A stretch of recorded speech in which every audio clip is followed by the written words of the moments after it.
Welcome alpha. கர்த்தராகிய இயேசு கிறிஸ்துவின் நாமத்தினாலே உங்களை வரவேற்கிறேன்.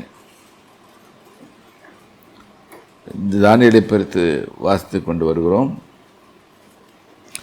தானியேல் என்று சொல்வதை விட விசுவாச வாழ்க்கையில் வாழுகிற ஒரு மனிதனுடைய வாழ்க்கையை எப்படி இருக்குதுன்னு பார்க்கலாம். இதுதான் வாசித்து கொண்டு வருகிறோம். இப்பொழுது இப்போ இந்த தானியேல் நேபுகாத்நேச்சாருக்கு தேவன் காட்டின சொப்பனங்கள், அதன் அர்த்தத்தையும் தானியேல் விளக்கி கொண்டிருக்கிறார். நேற்று ஓரளவு அதை பார்த்தோம். இன்றைக்கு பேலன்ஸை பார்த்துட்டு மற்ற காரியங்கள் தானியேலை கர்த்தர் நடத்தின விதங்கள் எல்லாத்தையும் பார்ப்போம்.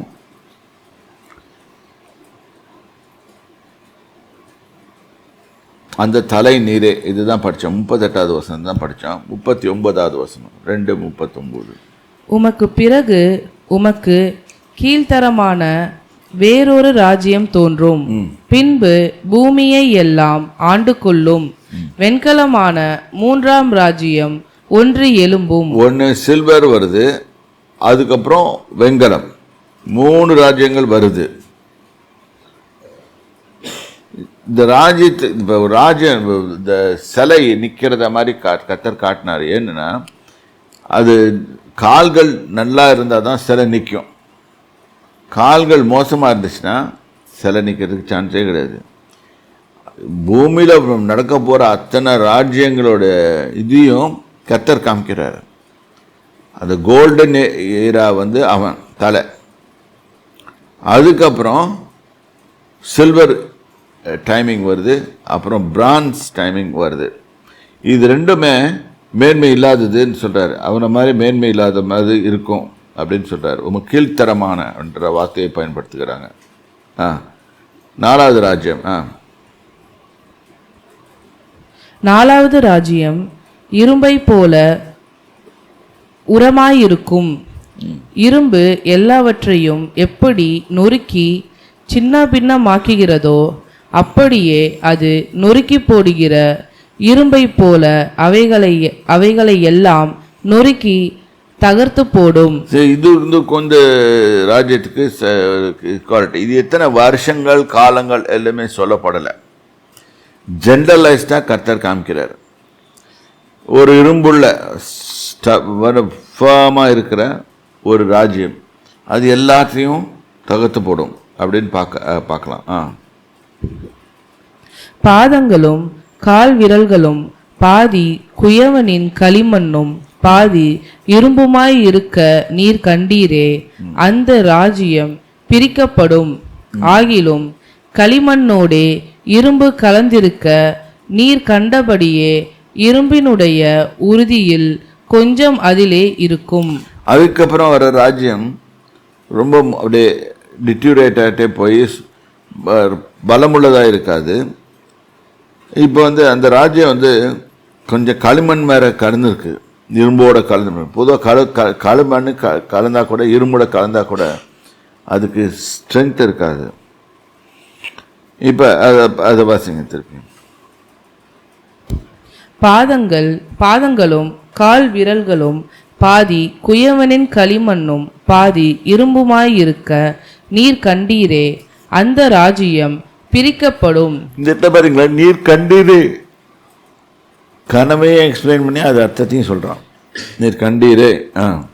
ஆகிலும் களிமண்ணோடே இரும்பு கலந்திருக்க நீர் கண்டபடியே இரும்பினுடைய உறுதியில் கொஞ்சம் அதிலே இருக்கும். கடைசி வர ராஜ்யம் ரொம்ப மோசமா இருந்தாலும் அது கொஞ்சம் ஓரளவுக்கு தான் உறுதியாக இருக்கும், கொஞ்சம் தான் இரும்பு கலந்து இருக்கும். பாதங்களும் கால் விரல்கள் பாதி இரும்பும் பாதி களிமண்ணுமாய் இருந்தது. என்னவென்றால் அந்த ராஜ்யம் ஒரு பங்கு உரமும் ஒரு பங்கு நெரிசலுமாய் இருக்கும். நீர் இரும்பை களிமண்ணோடே கலந்ததாக கண்டீரே.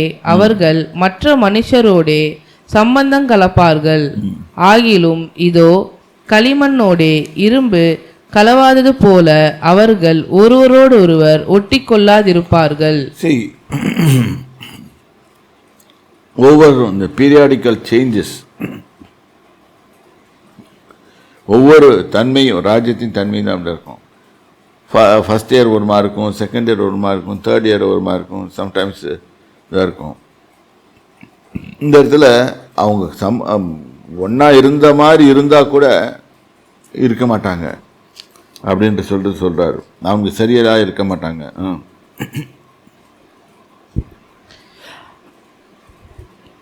அந்த ராஜாக்களின் நாட்களிலே பரலோகத்தின் தேவன் என்றென்றைக்கும் அழியாத ஒரு ராஜ்யத்தை எழும்ப பண்ணுவார். இதுதான் கர்த்தருடைய ராஜ்யம். அந்த ராஜாக்களுடைய, அது பிரசன்ட் டே. இப்போ தேவனுடைய ராஜ்யம் எப்போ வேணால் வரலாம். அவர் பூமியிலே அரசாளுவார். நம்ம பாட்டெலாம் பாடுவோம், ராஜாதி ராஜன் இயேசு ராஜன் பூமியிலே அரசாட்சி செய்வார், அல்லேலூயா அல்லேலூயான்னு பாடுவாங்க. அவர் அரசாளுகிற பூமியிலே வரும். இப்போ அந்த ராஜ்யம் பாருங்க, அந்த ராஜாக்கள் நாட்களே பரலோகத்தின் தேவன் என்றென்றைக்கும் அசையாத ஒரு ராஜ்யத்தை எழுப்புவார். அந்த ராஜ்யம் வேறு ஜனத்துக்கு விடப்படுவதில்லை. ஒரு கல் கையால் பேர்க்கப்படாமல் மலையிலிருந்து பேர்ந்து உருண்டு வந்து இரும்பையும் வெண்கலத்தையும் களிமண்ணையும் மண்ணையும் வெள்ளியும் பொன்னையும் நொறுக்கினதை நீர் கண்டீரேன். அதாவது என்ன நடக்க போகுதுன்னா, தேவனுடைய ராஜ்யம் உள்ளே இறங்கும்போது இப்போ பார்த்த எல்லாமே செதறி போயிட்டு இந்த கல் பெருசாகி அது பறந்து போய் பதர்ந்து போய் மற்ற ராஜ்யங்கள் எல்லாம் தேவனுடைய ராஜ்யம் பூமியிலே ஸ்தாபிக்கப்படும். இதுதான் இந்த ராஜாவுக்கு சொல்லியிருக்காரு. ஏனென்றால் இவர் அப்பப்போ கொஞ்சம் சந்தோஷப்பட்டுக்குவார். பார்த்தியா, என் ராஜ்யம் எப்படி இருக்குது, என் ராஜ்யம் எப்படி இருக்குது. எந்த ஒரு ராஜ்யமும் நிலை நிற்காது, யாரும் நிலை நிற்க மாட்டாங்க, எல்லாரும் மனுஷர் தான். ஆனால் தேவாதி தேவனுடைய ராஜ்யம் என்றைக்கு நிலை நிற்கும். அதனால தான் we call it kingdom of God. God is a king, அவருடைய ராஜ்யம். When we come we accept Jesus Christ as a personal savior, we accept God's kingdom and king's dominion. அதாவது அவர் சொல்றபடி நம்ம நடக்கிறதுக்கு நம்ம கற்றுக்கொள்வோம். இந்த காரியத்தை வைப்போம். அந்த வெள்ளியும் பொன்னையும் நொறுக்கினதை நீர் கண்டீரே, அதை அந்த ராஜ்யங்களெல்லாம் நொறுக்கி நிர்மூலமாக்கி தானோ என்றென்றைக்கு நிற்கப் போகும். இனி சம்பவிக்க போகிறது தேவன் ராஜாவுக்கு தெரிவித்திருக்கிறார். சொப்பனது நிச்சயம். பாய்ந்துட்டான் ராஜா. ஏன்னா நடக்க போது இதுதான். நீங்கள் கொஞ்சம் எதிர்காலத்தை பற்றி கொஞ்சம் சொப்பனம் உங்களுக்கு வந்துருச்சுன்னு வச்சுக்கோங்களேன், ஒரு மாதிரி ஆடி போயிடுவீங்க. இதுதான் முடிவில் வரப்போகுதுன்னு சொல்லிட்டு. அதில் யாராவது ஒருத்தர் தன்னோட முடிவை பார்த்துட்டான்னா இன்னும் பயப்படுவான். இப்போ இந்த ராஜா என்ன பண்ணுறாரு, தானியேல் கடவுள் மாதிரி பார்க்க தொடங்கிட்டான். ஏனென்றால் அவன் எதிர்பார்த்தது எல்லாமே இந்த சூனியக்காரங்கிட்டையும் மந்திரக்காரங்கிட்டையும் வாஸ்து சாஸ்திர சொல்கிறவங்ககிட்டையும் போய் பார்க்கணுன்னு பார்த்தான். ஆனால் ஆன்சர் இங்கேருந்து வருது. இன்றைக்கி தேவனுடைய ஜனங்கள்லையும் எல்லாருமே இந்த மாதிரி நம்ம சொல்ல ஆரம்பித்தோம்னா எல்லா அரசியல் தலைவர்களும் நம்மளை பற்றி கேட்பாங்க. இங்கே நம்ம இஷ்டத்துக்கு போடுறனால தான், கண்டபடி சொல்கிறனால தான் யாரும் நம்ப மாட்டேங்கிறாங்க. இப்போ பாருங்கள், சொப்பனது நிச்சயம், அதன் அர்த்தம் சத்தியம் என்றான். இதுக்கப்புறம் பார்த்தீங்கன்னா, அப்பொழுது ராஜாவாகிய நேச்சார் முகங்கூப்புற விழுந்து, இப்போ எங்கே போயிடுச்சு, ராஜா இவன் காலில் விழுந்து தானியேலுடைய காலில் தானியேலை வணங்கி இவன் கடவுளாக்கிட்டான். இந்த புத்தி நம்மளுக்கு, அவன் மனுஷன்தான், ஆனாலும் கடவுள் மாதிரி அவன் காலில் விழுந்து அவனுக்கு காணிக்கை செலுத்தவும் தூபம் காட்டவும் கிடைச்சது. இன்றைக்கி கரெக்டாக நம்ம தேசத்தில் இருக்கிற மாதிரி தான் நடக்குது. அவன் சொன்னான், அவ்வளோதான், உடனே அவனை. ஏனென்றால் பரிசுத்த தேவனுடைய ஆவியானவர் தாண்டில் மேலே இருந்தார், நடக்கிறது சொன்னார். அவனே அதை கெஞ்சி இப்போ வாங்கிட்டு வந்திருக்கான். ஆனால் இங்கே அவனை கடவுளாக மாற்றுறதுக்கு முயற்சி பண்ணுறாங்க. This is what will happen when you tell the truth. Don't expect anything from anybody. இதுதான் நான் உங்களுக்கு சொல்லிக் கொடுக்கறது பாடம். 47 ராஜா தானியேலை நோக்கி, நீ மறைபொருளை வெளிப்படுத்தினபடியால் மெய்யாய் உங்கள் தேவனாகிய தேவனே தேவர்களுக்கு தேவனும் ராஜாக்களுக்கு ஆண்டவருமாய். அப்போ தேவன் சொன்னாலே கடவுள் பயத்தை வச்சு அவனுக்கு அரசாட்சி பண்ணுறானுங்க. இப்போ கடவுள்னாலே என்னன்னு தெரியாமையே ஒவ்வொரு ராஜாவும் அரசாட்சி செய்கிறாங்க. இதுதான் பிரச்சனை. இப்போ என்ன சொல்கிறான் இந்த ஆள், உங்கள் தேவனே எல்லா தேவர்களுக்கும் மேலானவர் அப்படின்றாரு.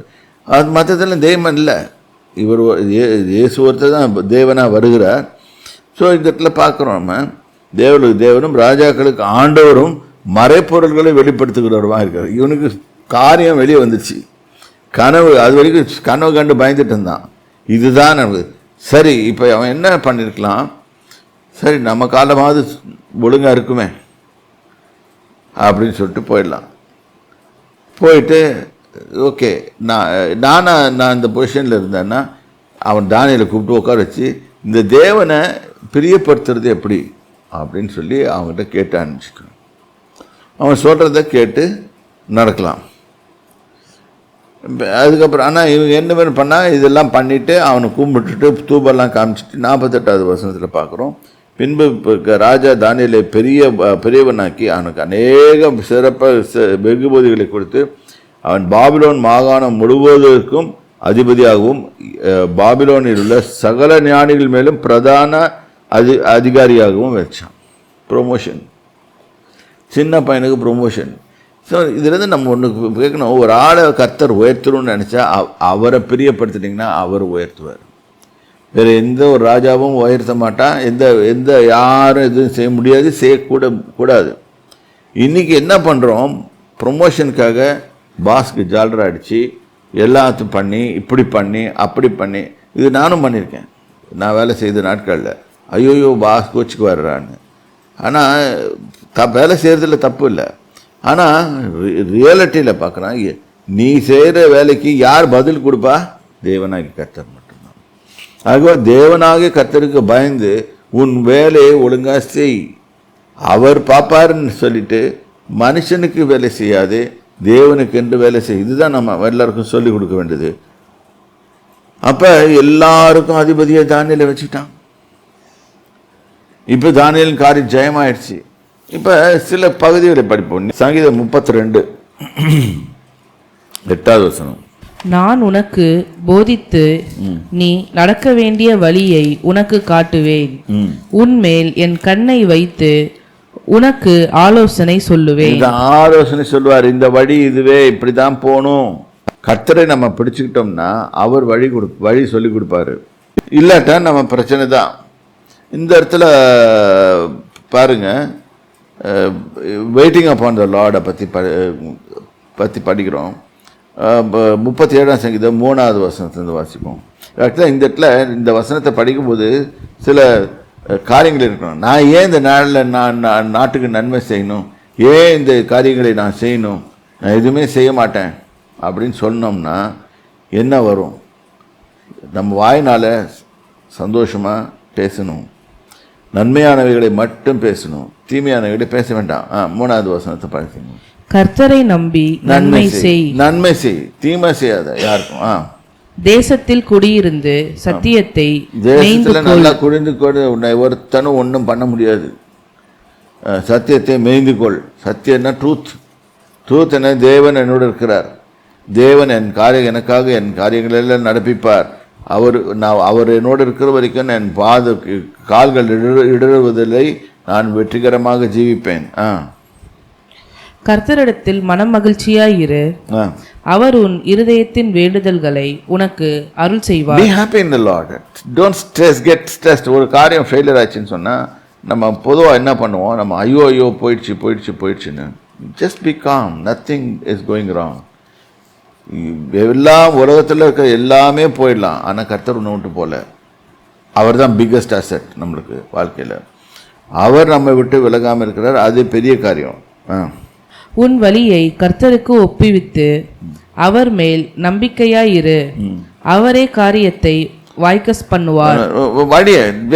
என்னுடைய வழி நான் கர்த்தர்ட்ட ஒப்படைச்சிட்டேன். ஏனென்றால் he is the King of Kings and the Lord of Lords. He has control over everything. He has control over my present circumstances. அதனால் நான் வந்து அவர்கிட்ட எல்லாத்தையும் ஒப்பு கொடுத்துட்றேன் அப்படின்னா ஃப்ரீயாக விட்டு கொடுத்துரு. உன் வரிகளை இயேசு சொல்கிறார், உன் பாரத்தை எல்லாம் அவர் மேலே வச்சு விடு. அப்போ உன் வேதனைகள் வலிகள் எல்லா பாரம் எல்லாத்தையும் கொண்டு வந்து ஆண்டவர்கிட்ட வச்சுட்டு, நம்ம பிக்கஸ்ட் ப்ராப்ளம் என்ன தெரியுமா, நம்ம வந்து we don't trust God. கர்த்தர் என்னோடு இருக்கிறார். நம்ம வசனமெல்லாம் படிப்போம், கர்த்தர் என் மேய்ப்பராக இருக்கிறார், நான் தாழ்ச்சடையேன், இதெல்லாம் வசனமெல்லாம் சொல்லுவோம். ஆனால் ரியலாக we won't trust him. ஹார்ட்லேருந்து இருதயத்துலேருந்து விசுவாசிக்க மாட்டோம். அவர் என்னோடு இருக்கிறார்ன்றதை விசுவாசிக்கும். அதனால தான் என்ன பண்ணுறோன்னா, when the troubles hit us, immediately நம்ம இயேசு சொல்கிறேன், என் வார்த்தைகளை கேட்டேன், மணல் மேலே வீடு கட்டல, பாறையின் மேலே வீடு கட்டுறான். காற்று வந்து மோதும், காற்று வந்து மோதி மழை பெஞ்சா கூட அது இடிஞ்சு விடாதுன்னு அவர் சொல்கிறாரு. இந்த இடத்துல நம்ம என்ன பார்க்குறோம், அவரே காரியத்தை வாய்க்க பண்ணுவார்.